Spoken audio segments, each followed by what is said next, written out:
when you're doing your TIG, the TIG stands for tungsten inert gas. Okay, normally you want to use like 100% argon when you're doing your TIG. Today we're going to go over how to set up a TIG torch. Okay, so whenever you're setting up your TIG torch, first you want to put in what we call the collet body. Okay, you screw that in right here. All right, next you want to put in your collet. You slide that in right here in the back. Okay. All right, next you want to put in your tungsten. This is called a thoriated tungsten.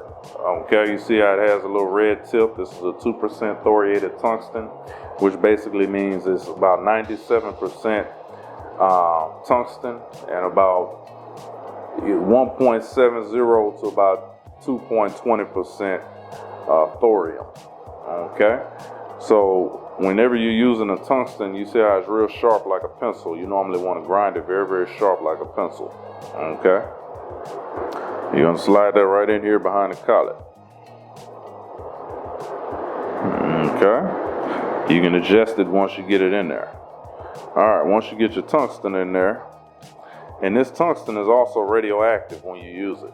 Okay, so you're going to put your cap on behind it. Kind of slightly screw that in. So you don't want to completely screw it in until you adjust where you want your tungsten at.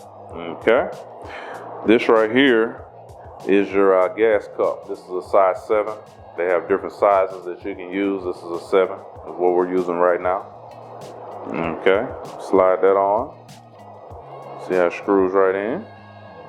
Your tungsten, you want to slide it back a little bit because you normally want it just barely sticking out of the cup.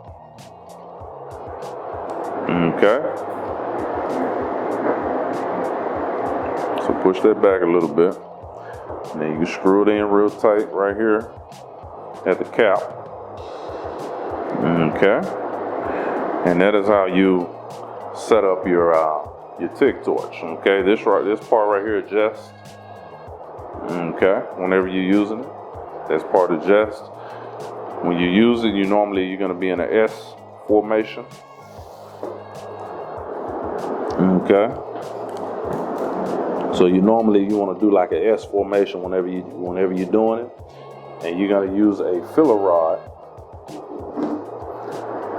This is what you're basically dipping in to make the weld. So you're doing an S formation and you're feeding your filler rod in there as you're doing it.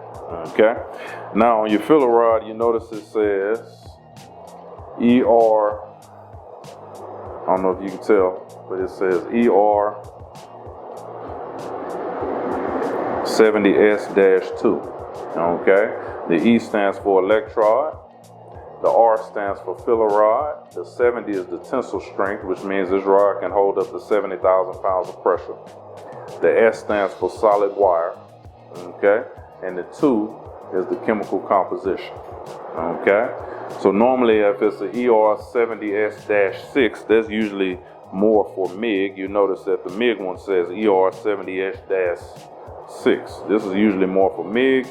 This one is usually more for when you're doing TIG, the filler rod.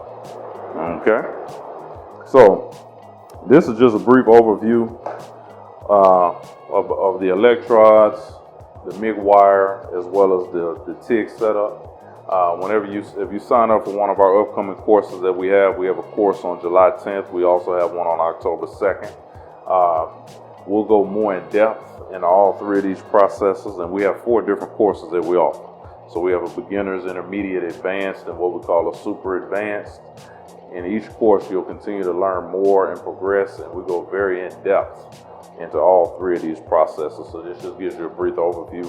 So if you have any other questions that you would like to ask, leave a comment below and we'll make a video out of your particular question.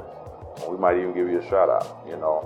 Just remember, if you're ever kind of on the fence on if you want to learn a trade or if you want to learn welding, right now there's a huge demand for it. There's a shortage of like 400,000 welders nationwide. Okay, so there's a real strong demand for it. This is a trade that you can use for a lifetime. And just remember, here at Griffin's Industrial Welding School, we're more than just an educational facility. It's a lifestyle.